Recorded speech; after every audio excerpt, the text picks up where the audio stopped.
دې پسې ورپسې موږ وایو صراط والذین انعمت علیهم، موږ وایو اهدنا اوښایې موږ ته روان کې موږ قیم او دیم تر مرګه وساتې موږ صراط والمستقیم په صراط مستقیم باندې. اوس موږ وایو صراط والذین، صراط مستقیم څه چیز دی؟ صراط والذین لار د هغه کسانو انعمت چې تا په انعام کړی دی علیهم په هغوی باندې. د هغه خلکو لار راته وښیه الله پاکه چې په کومو خلکو باندې تا انعام کړی دی.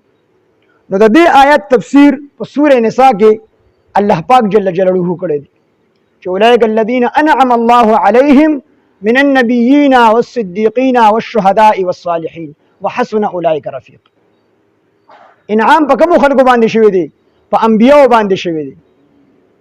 انبیاء، ورپسې دویمه ډله صدیقین، درېمه شهدا، څلورمه صالحین. انبیاء هغه چاته وي، پیغمبر هغه چاته وي چې هغه باندې وحی راځي، وحی پې نازله شي. صدیق هغه چاته وي چې د پیغمبرانو احکامات دا د زړه د اخلاص نه چې کوم دی مني او د پیغمبر تصدیق بغیر د دلیل نه کوي. دلیل ته نه غواړي چې څنګه پیغمبر دی، دا سره څه دلیل دی؟ دقسې چې کوم دی څنګه چې ابوبکر صدیق رضی الله عنه د نبي علیه السلام تصدیق کړی و، دقسې په ایمان راوړی. تپوس یې نه وکړی تا سره کومه معجزه ده، دې ته صدیق ویلی شي. او شهید هغه چاته ویلی شي چې د پیغمبرانو په وینا باندې د الله په لار کې خپل سر قربان کړی وي، هغې ته چې کوم دی شهید ویلی شي. شهدا جمع ده، شهید چې کوم دی مفرد او واحد.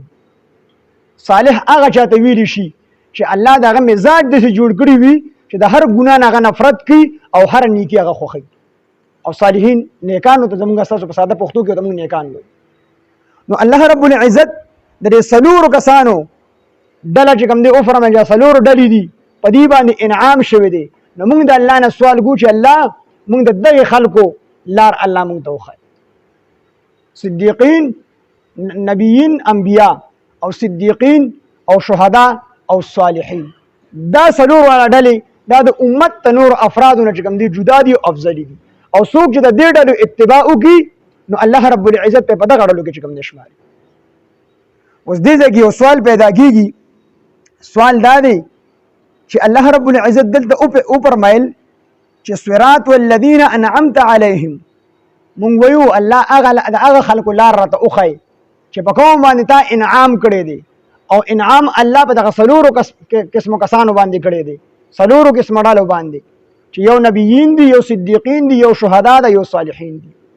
نو الله رب العزت چې دا دومره لویه جمله ذکر کوله نو الله داسې هم فرمایلی شو چې صراط والقرآن، چې الله موږ ته قرآن والا لار وښیه. صراط والرسول، الله موږ ته رسول والا لار وښیه. دا خبره هم ټیک وه، دا هم یو پوره وضاحت و چې الله فرمایلی وي چې صراط والقرآن، موږ د الله نه سوال کوو چې الله موږ ته قرآن والا لار وښیه، یا موږ د الله نه سوال کوو چې الله پاکه موږ ته رسول والا لار وښیه. نو قرآن او رسول الله پاک ذکر نه کو وي. دې کې دې طرف ته اشاره ده چې د قرآن او د پیغمبر د اتباع سره سره د الله د هغه نیکو بندګانو اتباع هم پتا باندې لازم ده کوم چې د قرآن او د رسول په لاره باندې تلي. کوم چې د قرآن او د رسول په لاره باندې تلي وي د هغه نیکانو بندګانو اتباع دا هم پتا باندې لازمه ده. ته به د دغه نیکانو خلکو په مجلس کې په صحبت کې به کښېنې، د دې صحبت د اختیارې الله به تاني. رسول الله صلی الله علیه وسلم وفرمایل چې زما امت کې به فرقې جوړې شي څنګه چې په یهودیانو کې 1 فرقې جوړې شوې وي او په عیسایانو کې 2 فرقې جوړې شوې وي. او نبی علیه السلام وفرمایل زما په امت کې به 3 فرقې جوړېږي، هغې کې به صرف او صرف 1 فرقه دا جنت والی، نور به 2 فرقې دا به جهنم ته ځي. صحابو دې تپوس وکړو د الله پیغمبره دا جنت والا به څوک وي؟ نبی علیه السلام داسې ونه فرمایل چې دا جنت والا به قرآن والا خلک وي، دا جنت والا به حدیث والا خلک وي. نبی صلی الله علیه وسلم فرمایل. نبی علیه السلام قرآن او حدیث ذکر نه کو، نبی علیه السلام انسانان ذکر کړل. نبی علیه السلام وفرمایل ما انا علیه واصحابي، په کومه لار باندې چې زه او زما صحابه دي. دا ډله چې څوک په ما زما صحابه پسې راله نو دا ډله به چې کوم دی نجات موندونکي د جنت والا ده. د دې نه علاوه نور چې څومره ډلې دي دا به ټولې جهنم ته ځي. نو نبی علیه السلام قرآن او حدیث ذکر نه کو، افراد یې ذکر کړل، خپل ځان مبارک یې ذکر کو او صحابه یې ذکر کړل. کنه قرآن یې ویلي هم ټیک وه، حدیث یې ویلي هم ټیک وه، د دې نه معلومه شوله چې انسان د هدایت لپاره خالص قرآن صرف قرآن دا کافی نه دی. د انسان د هدایت لپاره صرف او صرف قرآن دا کافی نه دی. ولی خو قرآن کافی وی الله پیغمبران سره پار را لېږل، نو الله چې پیغمبر د قرآن د تشریحاتو د پار راولېږو په قرآن باندې د خلکو د پوهه کولو دپاره چې په قرآن باندې خلک پوهېږي د هغې دپاره الله پیغمبر راولېږو. نو تش قرآن د انسان د هدایت لپاره کافي نه دی، بلکې د دې لپاره به خامخا استاذ پکاري. استاذ الله جل جلاله رسول الله صلی الله علیه وسلم راولېږي.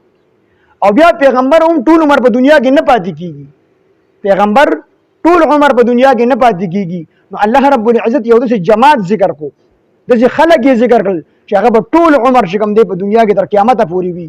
صالحین به خامخا په دنیا کې وي، شهدا به خامخا په دنیا کې وي. نو دا خلک په دنیا کې وي، نو الله رب العزت یو عامه لار وښودله چې دې خلکو پسې ځئ تاسو به هدایت یافته شئ. د دې وجې قرآن مجید کې الله فرمایي،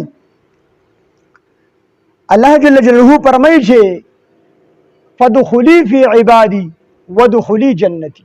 الله فرمایي چې ډومبې زما په نیکو بندګانو کې داخل شي. خو ته خپل ځان نیک کول غواړې نو ته دغه شان نشي نیک کېدلی، تش په کتاب کتلو سره نشي نیک کېدلی. ډاکټر شي ډاکټري زده کوي او ډاکټر جوړېږي، نو دې کتاب هم لولي، خو د کتاب د مطالعې سره سره د ډاکټرانو شاګردي هم کوي او د ډاکټرانو په صحبت کې په مجلس کې هم کینی او پاسي، د هغې نه بس د هغه نه ډاکټر جوړ شي. انجینیر شي انجینیر جوړېږي، تش په کتاب لوستلو سره نه جوړېږي.